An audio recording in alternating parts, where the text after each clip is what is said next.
rise in the canyon. That's where I long to be with my three good companions. Just my rifle, pony and me. Bonjour à toutes et à tous, ou bonsoir, ça dépend bien évidemment de l'heure à laquelle vous allez découvrir cette vidéo. Alors, celles et ceux qui sont chez Microciné depuis quelques temps et qui suivent un petit peu ce qui est publié, diffusé, savent que je suis depuis quelques semaines une collection qui s'appelle la collection Serial, éditée chez Presse Universitaire François Rabelais. Rappelez-vous, X-Files avec Frédéric Gay, Stéphane Rollet avec Game of Thrones, et récemment Ariane Hutley et Anne Crémieux, avec qui on a discuté de la série anglophone, enfin de comprendre les enjeux narratifs économiques des séries anglophones. Aujourd'hui, on va parler d'autre chose. Le titre s'appelle Backstage, scènes et coulisses des séries musicales. C'est ça, et c'est pensé et écrit par Pierre-Olivier Toulza, qui est à mes côtés. Bonjour Pierre-Olivier, merci beaucoup d'avoir accepté cette interview. Bonjour Samir, et merci beaucoup de m'accueillir chez Microciné. Voilà, et je suis vraiment très content de continuer. Donc après tous les auteurs que vous avez cités, qui ont écrit donc dans la même collection des presses universitaires François Rabelais. Voilà. C'est ça. D'ailleurs, j'en profite pour saluer Pauline Réal, qui est l'intermédiaire presse et qui m'aide beaucoup pour la conception de toutes ces émissions. Donc merci beaucoup Pauline. Alors, première question très très simple. Je sais que les précédents livres que j'ai lus et les interviews que j'ai pu faire, la plupart des livres ont été rédigés dans le cadre d'un colloque qui avait eu lieu. Est-ce que c'est le même type, le même cas de figure pour vous par rapport à cette question, cette thématique que vous étudiez, que vous questionnez dans ce livre? Est-ce que c'était à la base un colloque? Non, absolument pas. C'est un livre personnel sur lequel j'ai travaillé donc ces dernières années. Alors, au départ, en fait, vers 2015-2016 à peu près, j'ai pas mal travaillé sur la comédie musicale au cinéma, voilà. Et donc ensuite, la transition s'est faite assez naturellement avec les séries télévisées musicales, donc que j'ai souhaité étudier longuement et qui ont donné lieu à cet ouvrage. Voilà. Mais quand vous vous êtes attelé comme ça là, à travailler, à questionner alors je vais pas parler du sous-titre. On va parler de ça dans 5-10 minutes. Plutôt, on va parler d'un truc quelque chose de plus global. Quand vous vous êtes intéressé, parce que quand on dit comédie musicale, bon, c'est lié au cinéma, et encore il y a plusieurs strates de comédie musicale, ça vous en parlez dès le début du livre, et ça, il faut absolument qu'on en parle après. Mais quand on dit comédie musicale, comment dire, pour des gens qui sont un petit peu les cinéphiles, ils sont parfois un peu réacs sur certaines choses. Il y a des sujets qu'ils ne veulent pas voir parce que pour eux, c'est trop pauvre. Et quand on dit comédie musicale, on adore ça, c'est associé au cinéma, c'est les années 30, puis ensuite Arthur Freed dans les années 50. Enfin, il y a quelque chose de très sérieux. Mais quand on dit série musicale, là, on recule, on se dit qu'est-ce que c'est que ça? Donc, c'est pour ça que je me permets cette question un peu provocatrice, mais est-ce que, quand vous avez commencé à travailler sur cette thématique, est-ce que vous saviez déjà à la base que vous vous attendiez à quelque chose de très fort, il y a quelque chose de très très riche, ou au contraire, c'était vraiment une curiosité pour voir s'il y avait quelque chose à questionner? Non, alors d'emblée, je savais qu'il y avait une matière qui était vraiment intéressante et qui me permettrait en fait de croiser des enjeux narratifs, des enjeux formels, donc d'études véritablement de séries qui sont pour certaines tout à fait passionnantes, et aussi des enjeux économiques, industriels. Donc voilà, je savais que je m'attelais à une matière qui était assez riche, d'une part, et d'autre part, bon, ben, j'avais vu évidemment donc certaines des séries qui sont traitées dans ce livre, par exemple Trémé, donc la série de HBO, par exemple Smash aussi. Donc je savais voilà que j'allais aussi m'intéresser à des séries qui en soi allaient être passionnantes à étudier. D'où quelle est la source, l'origine de la notion de série musicale? Est-ce qu'elle provient des comédies musicales qui a été pensée et produite au cinéma, ou ça a un lien avec autre chose, avec une autre figure artistique?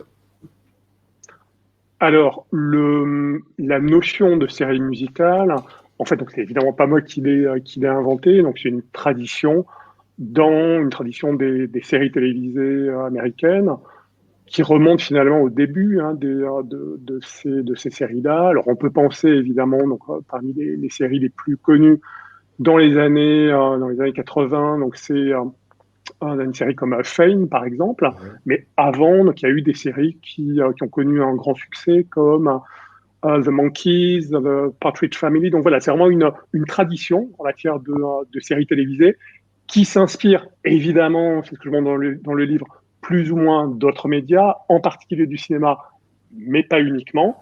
Et moi, ce qui m'a intéressé dans cet ouvrage, c'est que cette tradition qui est ancienne, qui est assez riche, à partir du tournant des années 2010, a vraiment connu voilà, un essor assez exceptionnel, assez extraordinaire.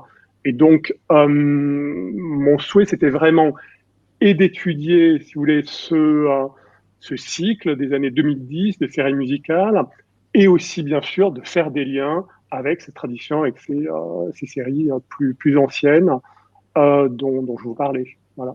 Mais comment vous pouvez expliquer le fait qu'il y a eu effectivement une espèce de boom incroyable, que les enjeux narratifs, les enjeux économiques, mais surtout les enjeux narratifs étaient beaucoup plus importants durant la période de 2010? Pourquoi il a fallu attendre tout ce temps pour qu'on prenne au sérieux cette figure artistique, selon vous?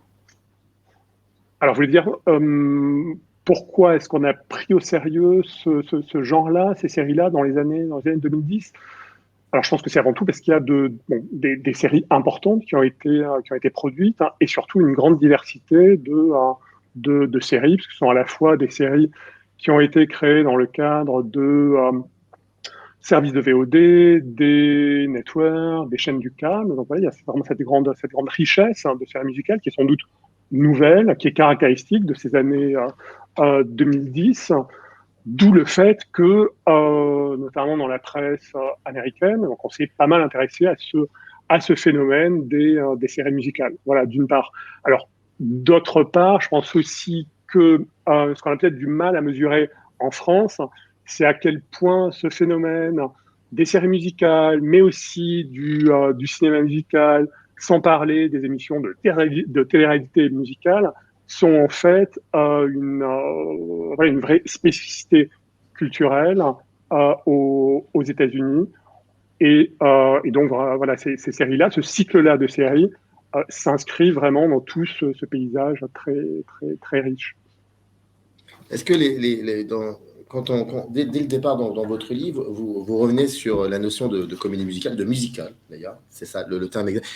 C'est quoi la différence entre entre le musical, comme on dit, enfin le musical en anglais, j'ai un anglais approximatif, et la notion de comédie musicale qu'on a tendance à associer à des stars comme Busby Berkeley, ou Fred Astaire, ou Gene Kelly, même si c'est différent, eux aussi, entre eux, dans la manière de questionner l'art du musical. C'est quoi Est-ce qu'il y a une différence? Est-ce qu'il y a plusieurs strates? Je pose cette question pour essayer de comprendre ensuite, au niveau des séries, comment ça s'est construit. C'est pour ça.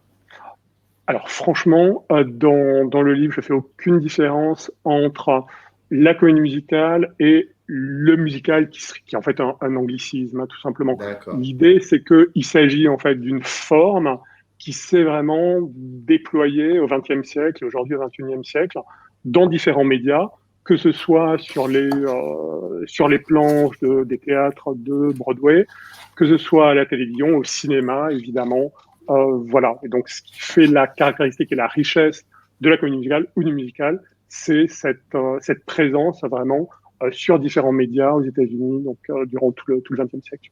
Ouais.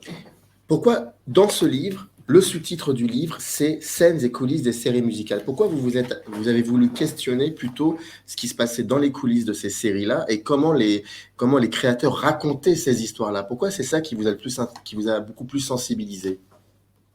Oui, alors le sous-titre, donc Scènes et coulisses des séries musicales, c'est une traduction un peu approximative du titre qui est Backstage. Et en fait, là, je fais référence à ce cycle finalement que j'étudie de séries musicales qui renvoie aussi aux comédies musicales du cinéma, c'est-à-dire les comédies musicales Backstage qui ont pour particularité en fait d'évoquer finalement les coulisses de la création artistique.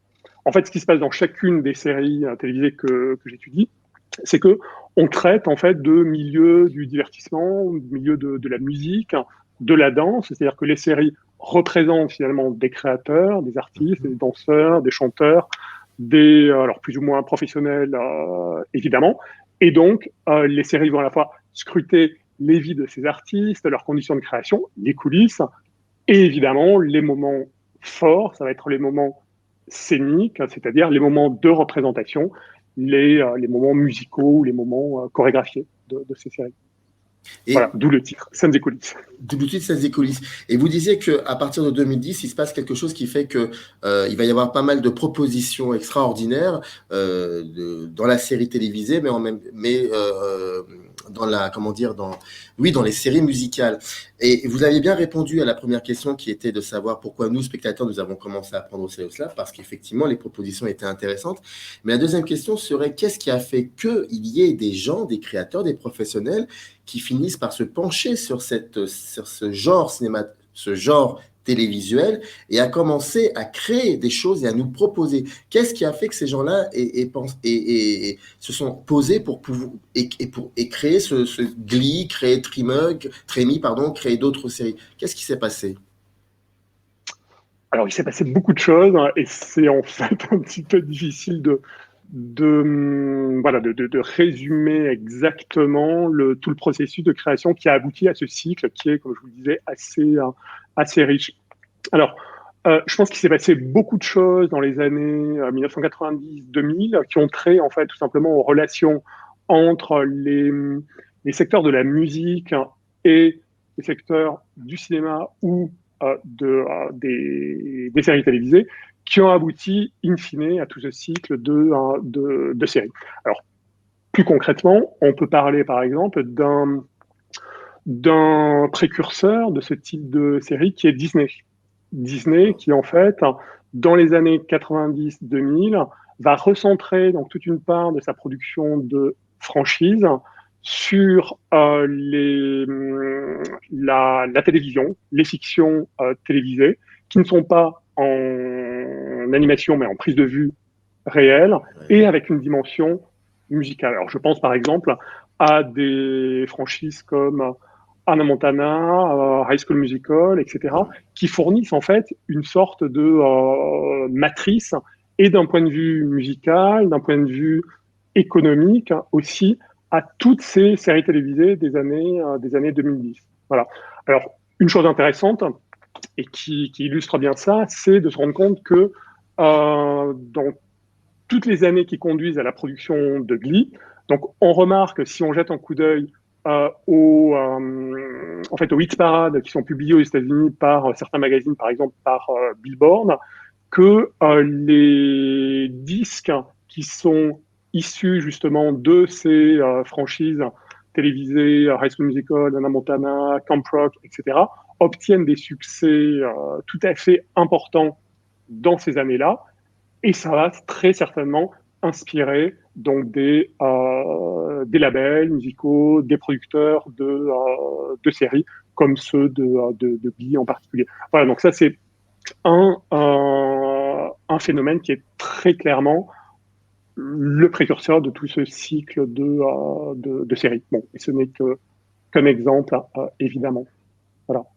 Alors, autre élément, donc on constate aussi dans les mêmes années la richesse vraiment des modes aussi de présence et d'insertion de la musique dans les séries télévisées. C'est-à-dire qu'il y a évidemment toute une gamme de séries télévisées qui ne sont pas explicitement musicales, sont alors en particulier des séries pour ados comme la série The O.C., en français je crois que c'est Newport Beach, quelque chose comme Oui, ça, exactement.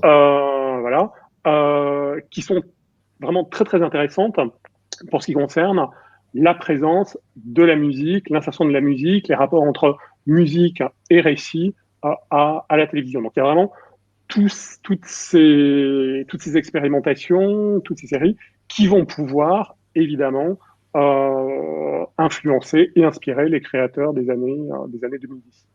Il y a une forme d'industrialisation comme ça de la création des séries musicales, et vous évoquiez Disney, qui renvoie parfaitement à ce que faisaient les grands studios hollywoodiens dans les années dans les années 30 et 40, à savoir une forme d'industrialisation comme cela, c'est assez incroyable. J'ai vu quelques épisodes de quelques séries de chez Disney, dont les dernières d'ailleurs, voilà, ayant des enfants, il y a un peu de cela. Et c'est vrai qu'en regardant par exemple des séries comme The Descendants ou Zombie, je suis extrêmement frappé par, par une espèce de copier-coller comme ça de la même vision qu'on avait, qu'avaient les producteurs hollywoodiens des années 30-40 sur comment travailler une chorégraphie, comment exprimer des sentiments, de ce genre-là. Il y a quelque chose comme ça après, effectivement, après Disney, très souvent, on les associe à une forme de mièvrerie. Est-ce que ça, vous combattez cette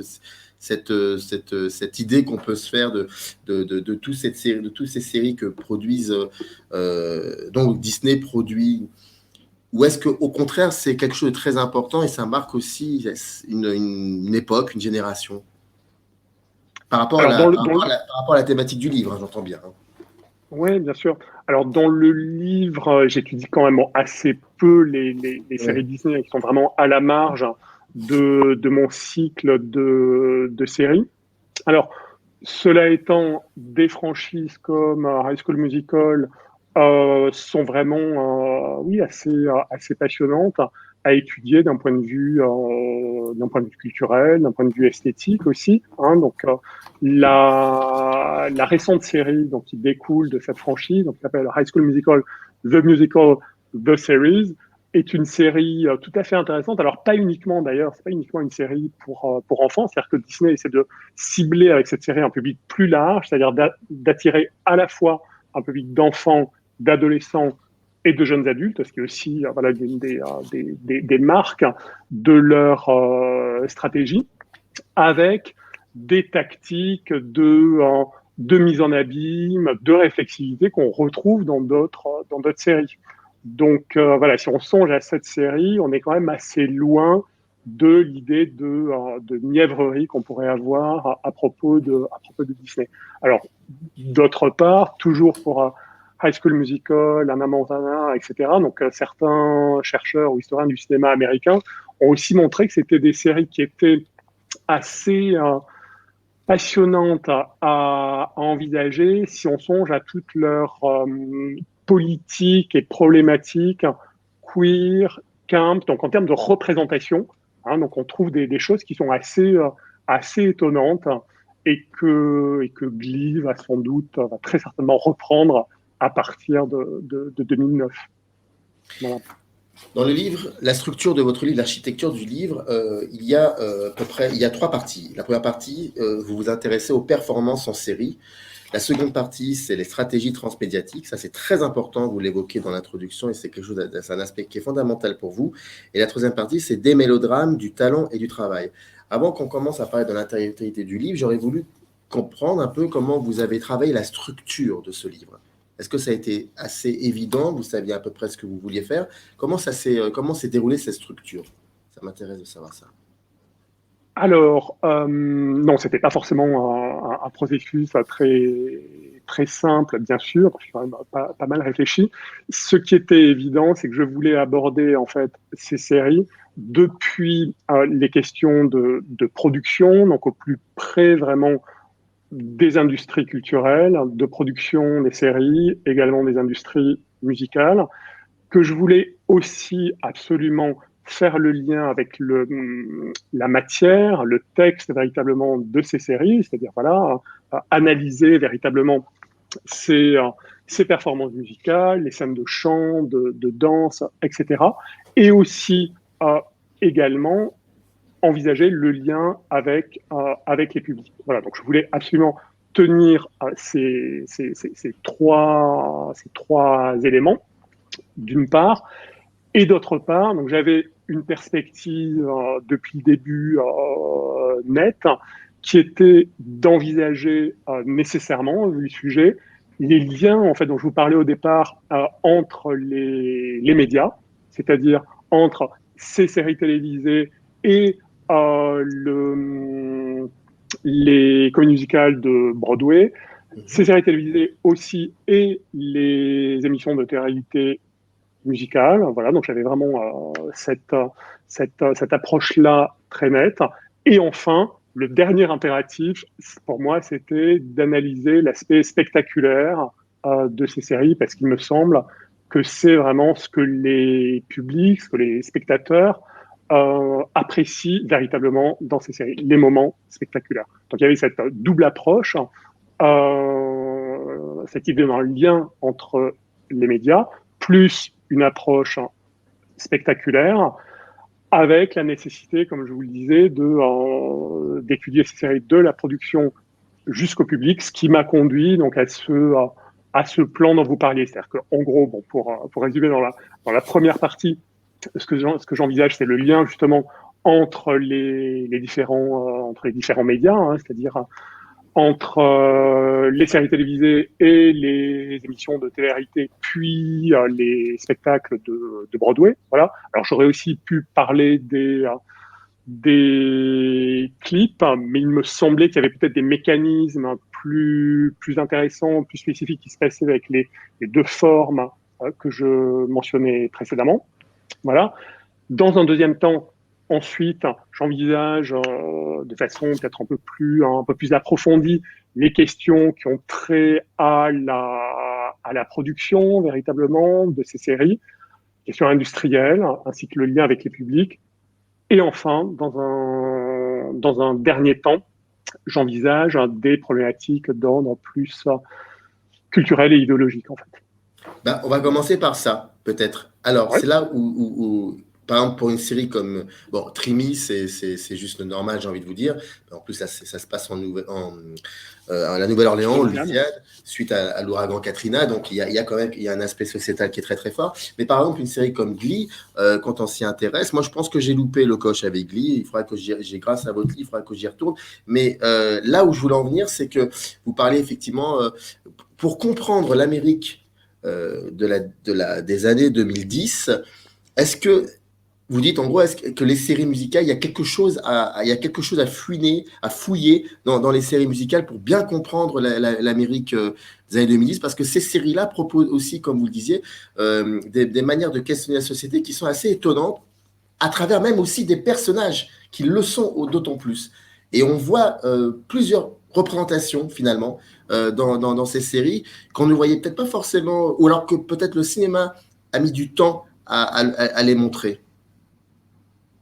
Oui, oui, oui, tout à fait. Alors, donc ça, c'est vraiment un élément qui m'a particulièrement intéressé dans la dernière partie du livre, dans les deux derniers chapitres, c'est-à-dire d'essayer de montrer comment ces séries, donc qui semblent finalement ne parler que du plaisir de chanter, de danser, et donc d'être finalement déconnectées de tout contexte social, politique, culturel, sont faites, à mon sens, étroitement liées, comme vous le disiez, voilà, aux questions qui traversent l'Amérique des années 2010. Alors, je suis pas en train de vous dire que ces séries sont un miroir de l'Amérique des années Obama ou des années Trump. Absolument pas. C'est pas ça. Donc, c'est évidemment un point de vue très, très spécifique, partiel et partial sur ces années-là. Mais donc, ce qui est assez passionnant, c'est de voir que derrière ces séries totalement fantaisistes, on retrouve en fait des mécanismes qui sont finalement à l'œuvre dans l'Amérique de ces années-là, notamment pour ce qui concerne en fait les questions liées au travail, à la compétition, à l'effort. Voilà. C'est-à-dire qu'on parlait au début de notre discussion des comédies musicales cinématographiques, donc il y a beaucoup de liens à faire, évidemment, entre ces séries et les comédies musicales dont vous parliez, par exemple les comédies musicales de Busby Berkeley dans les années 30. Mais à mon sens, ce qui change, c'est qu'on a affaire à des séries qui nous montrent des personnages qui, d'épisode en épisode, font des efforts, tentent de s'améliorer, répètent, s'acharnent pour éventuellement réussir et parfois pour échouer. Donc ça, c'est une différence quand même qui est assez fondamentale par rapport aux comédies musicales cinématographiques. Voilà. Donc, ce sont des séries finalement qui s'inscrivent dans un contexte culturel, politique, issu des années 2010, donc après la grande récession qui suit donc la crise 2008, et En ce sens, donc, elles mettent en scène donc, ces personnages qui sont souvent dans des situations compliquées, qui se livrent entre eux à des compétitions acharnées, des rivalités acharnées, même si plusieurs séries soulignent aussi que pour réussir sur scène, les personnages doivent évidemment, dans Glee, dans High School Musical, etc., s'unir, c'est-à-dire être en groupe, faire aussi confiance au collectif afin de s'épanouir, afin de réussir individuellement. Voilà. Et tout cet aspect-là, c'est aussi en fait une dialectique ou un questionnement qu'on retrouve, par exemple, dans des discours politiques de ces années-là, dans des discours du Parti démocrate, des discours d'Obama dans ces deux campagnes, qui met l'accent lui aussi sur ces deux pôles, c'est-à-dire sur la responsabilité individuelle, donc la nécessité vraiment de faire confiance à ses capacités pour réussir, tout en aussi s'appuyant sur le collectif, sur le groupe. Voilà, donc c'est un exemple finalement qui montre que ce sont des séries qui sont évidemment, bon, ça peut paraître une évidence, mais traversées par des tensions, par des contradictions, qui sont celles en fait de leur époque, évidemment. Et qui font en sorte aussi que ces séries-là ne prendront pas l'usure du temps, j'imagine, parce que ce ne sont pas des phénomènes de mode, ce sont des séries qui dessinent des traces. Et c'est tellement important que ça en devient bénéfique. À un moment dans le livre, vous en avez parlé d'ailleurs de la notion de télé-réalité. Je pense qu'ici en France, on a du mal à comprendre ça, cette notion de télé-réalité musicale. Je crois qu'il y en a, à ma grande connaissance, je ne pense pas qu'il y en ait vraiment autant. Quel est le rapport entre ces télé-réalités musicales et les séries musicales? C'est quoi le rapport exact? Alors, si en France, on en a beaucoup, hein, parce qu'en fait, Si, ce Popstar, sont oui, c'est les voilà, bien sûr. Popstar, Eh Nouvelle oui, bien sûr. Star, Star Eh oui, Academy, etc. bien sûr, bien Donc, sûr. Je suis on a bête, on a tout ça en France, hein, bien sûr. bien sûr. Mais en fait, aux États-Unis, finalement, toutes ces séries musicales ont aussi été précédées par le succès, souvent très très impressionnant, de ces émissions de télé-réalité, alors centrées sur le chant, comme American Idol par exemple, et d'autres, bien sûr, X Factor, etc. Et des émissions de talent plutôt centrées sur la danse, comme So You Think You Can Dance, etc. Voilà. Et donc, ce que j'essaie d'étudier dans la première partie du livre, donc, ce sont les liens qui sont assez profonds entre ces formats, d'émissions. Alors, la manière la plus simple peut-être d'aborder cette question, c'est de voir que dans toutes les séries musicales, que ce soit Trémé, Glee, Smash, Vinyl, etc., on a une alternance entre des séquences parfois très spectaculaires, qui sont des moments scéniques, donc où les personnages s'expriment par le chant, par la danse, etc., et des moments centrés davantage sur la narration, sur les conditions de production de ces spectacles. Bon. Et finalement, on va retrouver cette même dichotomie entre ces différents segments dans American Idol, etc. Parce qu'on nous montre à la fois les performances sur scène de ces artistes et aussi tous les moments qui précèdent leurs interprétations. Voilà. Une autre manière assez simple d'envisager ces liens, c'est de voir que de nombreux interprètes de séries musicales. C'est le cas de certains interprètes de Glee, par exemple la jeune femme qui joue Mercedes dans Glee, mais aussi des interprètes de Smash, sont issus de ces émissions de talent, de ces émissions de télé-réalité. Voilà. On a aussi des techniciens, hein, bien sûr, qui peuvent passer des plateaux de ces émissions de télé-réalité au travail sur certaines de ces séries. Autre élément, bon, qui paraît peut-être plus évident, donc c'est le répertoire musical qui est parfois semblable dans ces différentes séries, c'est-à-dire que à peu de semaines d'intervalle, ce qu'on remarque parfois, c'est que une chanson est interprétée dans American Idol et elle va l'être quelques semaines ensuite dans Glee. Voilà. Alors c'est d'autant plus spectaculaire et questionnant que ces Glee comme American Idol sont diffusés par le même network. Voilà. Oui.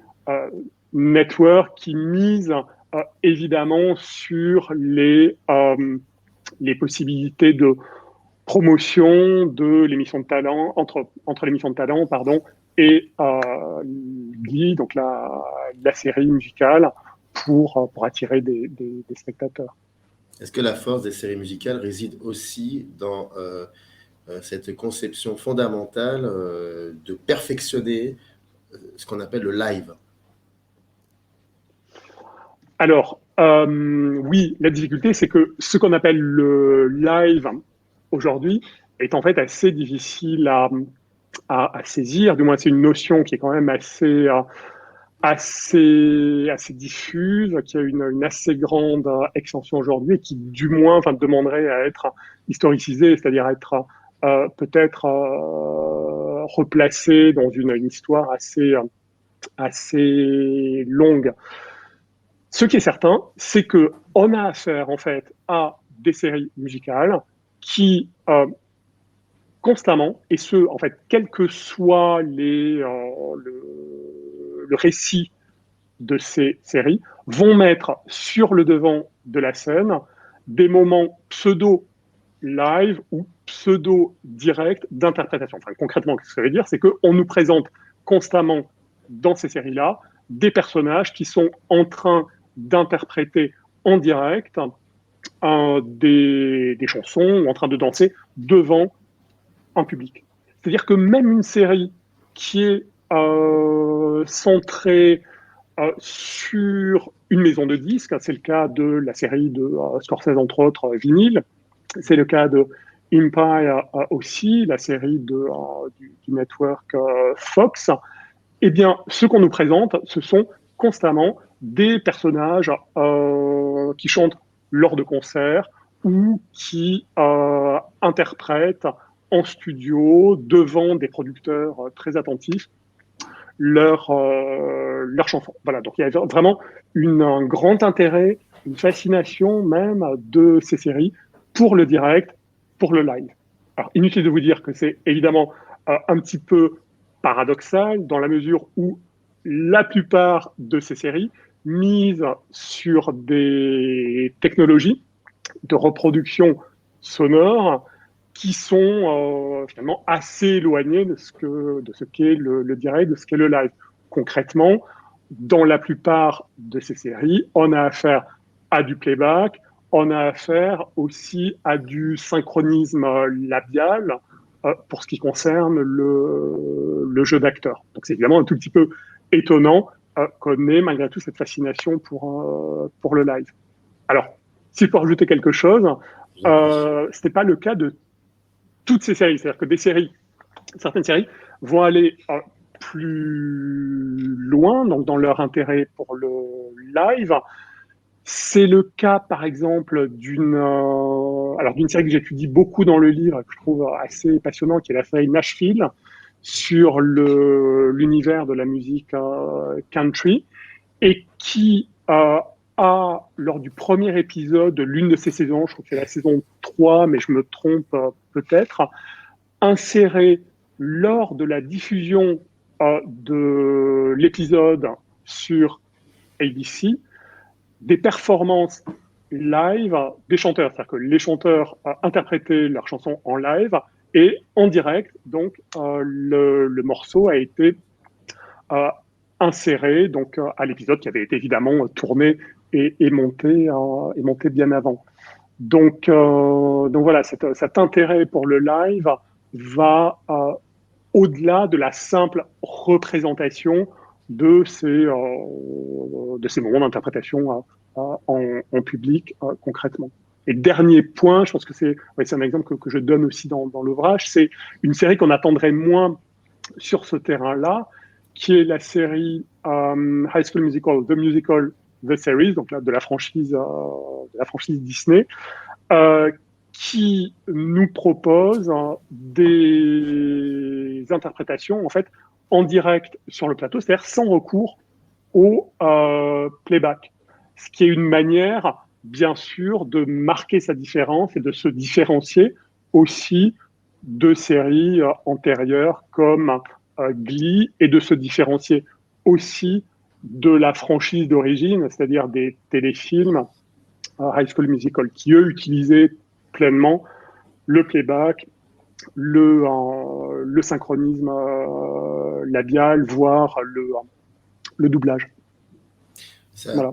Ça peut surprendre quand on est très habitué, comme vous, par exemple, vous avez travaillé sur la notion de comédie musicale, ça peut surprendre, vu que dans les comédies musicales, quand il y avait des scènes musicales, c'était généralement des scènes qui étaient intégrées au réel, on va dire ça comme ça. Il n'y avait pas cette idée de live, comme vous l'évoquiez, pour les séries musicales.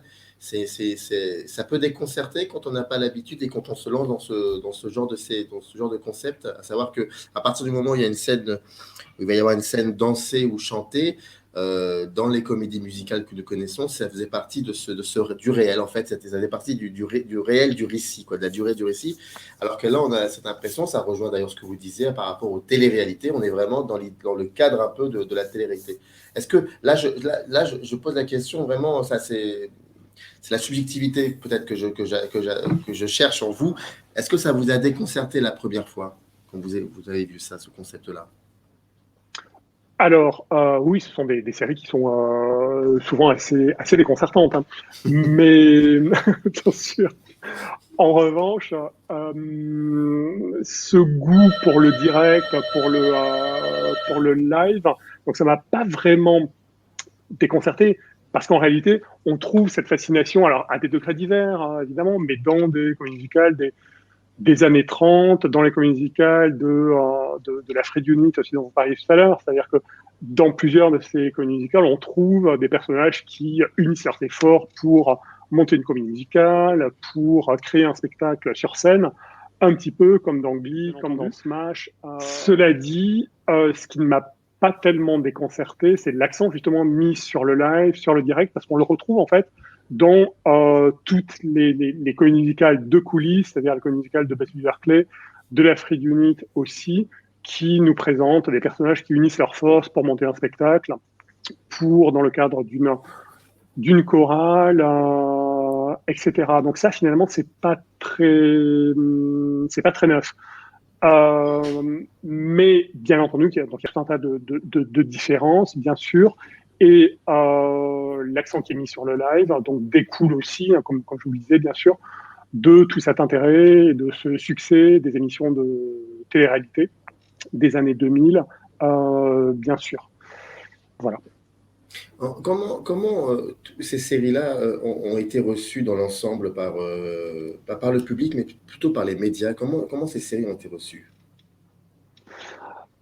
Alors, en réalité, on ne peut pas faire de généralité en termes de réception critique de ces séries-là. Donc, il faudrait distinguer entre la réception par les spectateurs, donc on peut y avoir accès si on s'intéresse aux posts des spectateurs sur Internet, ce que je fais à plusieurs reprises dans le livre. On peut aussi songer à la presse spécialisée dans la télévision et à la presse généraliste. Et donc, évidemment, inutile de vous dire que la réception critique de ces séries diffère selon que l'on s'intéresse à des séries de prestige comme Trémé, donc série HBO, ou à des séries de network, de ces grands réseaux du type Nashville, Glee, etc. Voilà. Alors, pour être un tout petit peu plus précis, une série comme Glee, donc évidemment, a eu donc une réception critique extrêmement contrastée, diverse, mais ce qui a été souvent mis en avant, ce sont parfois les contradictions, du moins les contradictions culturelles, les questions socioculturelles et politiques qui sont représentées dans la série, qui sont mises en avant dans la série. Concrètement, la représentation des personnages des minorités raciales, des minorités sexuelles, homosexuelles, lesbiennes, etc., handicapés. Donc voilà, on trouve énormément d'articles sur ces sujets. Des séries, en revanche, je vous disais, comme Trémé, ont évidemment été voilà, louées par de nombreux médias aux États-Unis. Si vous deviez si vous deviez donner comme ça une espèce de liste de 3 séries assez fortes, assez emblématiques, lesquelles conseilleriez-vous, pardon? Alors, assez forte dans quel sens? C'est-à-dire par rapport à la thématique de votre livre, quelles seraient pour vous les séries les plus importantes de cette période-là, des années 2010, qu'il faudrait absolument voir ou redécouvrir pour comprendre un petit peu cette mouvance qu'il y a eu durant cette décennie et qui continue encore d'exister d'ailleurs? Oui, bien sûr. Alors, donc, pour répondre à votre question, donc, je ne vous donnerai pas mes séries préférées, mais donc les séries qui sont en effet importantes pour comprendre. J'ai envie de vous dire, pourquoi pas les deux? C'est moi ce qui est. Alors, les deux. Les deux. D'accord, donc les deux. Donc, les séries importantes, en fait, pour comprendre ce cycle de séries musicales et ce phénomène. Donc, je pensais évidemment Glee, parce que c'est la série qui commence ce cycle-là de séries musicales, et c'est une série dont la formule, en fait, narrative, la formule spectaculaire, va être reprise par des séries ultérieures. Par exemple, une série qui a eu beaucoup moins de succès, qui est la série Rise sur NBC, qui est exactement sur le même thème, ou la série de Disney dont on parlait tout à l'heure. Voilà. Donc ça, c'est, je pense, une série incontournable. Je dirais la série Trémé aussi. Pourquoi? Parce que c'est évidemment une série qu'il est assez difficile d'associer à des séries comme Glee, comme High School Musical, tant son mode de production, tant sa formule narrative sont évidemment aux antipodes. Voilà. Mais je pense que c'est une série qui est assez passionnante à étudier, parce que on voit bien que des mécanismes somme toute similaires sont à l'œuvre, des mécanismes d'ordre spectaculaire et narratif sont à l'œuvre dans ces différents types de séries. Et donc, ça m'a vraiment intéressé de pouvoir, dans le livre, étudier dans la même page parfois une séquence de Glee et une séquence de Trémé, bien sûr. Voilà, donc ça, c'est deux séries qui me semblent assez incontournables.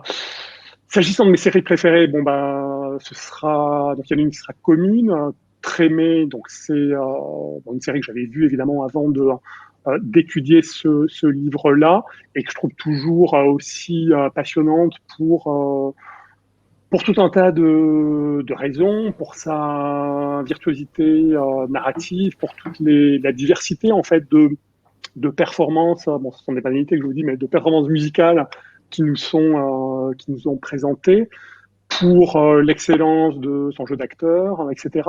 Je vous dirais la même chose d'une série peut-être un tout petit peu moins connue en France, mais qui est une série très connue aux États-Unis, qui est la série de Nashville sur la musique country, qui, à mon sens, est passionnante. Alors, c'est une série qui a été écrite, scénarisée par Callie Khouri, qui est la scénariste de Thelma et Louise.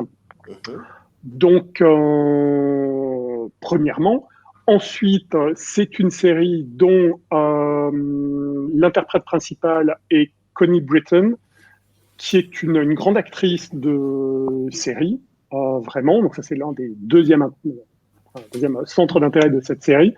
Et ensuite, toutes les performances musicales sont remarquables, que ce soit en termes d'interprétation et aussi en termes de mise en scène.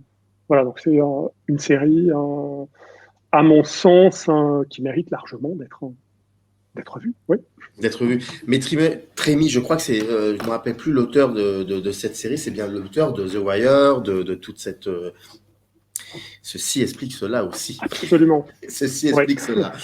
J'ai omis de dire au début de cet entretien que vous étiez quand même maître de conférence en études cinématographiques à l'Université de Paris. Et donc, vous avez écrit cet essai, cet ouvrage, Backstage, scènes et coulisses des séries musicales. Dans le descriptif de cette vidéo, il y aura un lien qui renverra directement à votre livre. Donc, celles et ceux qui nous ont regardé, qui veulent se le procurer, n'hésitez pas. C'est très important. On a mis du temps à se fixer des rendez-vous, mais on y est arrivé. J'en suis vraiment très, très content. En tout cas, on n'a pas tout dit sur le livre parce qu'on ne pouvait pas tout dire en 45 minutes. Il y a encore pas mal de choses, des choses même qui n'ont pas été soulevées pendant la conversation. Mais en tout cas, c'est très important, c'est très intéressant et il faut vous le procurer.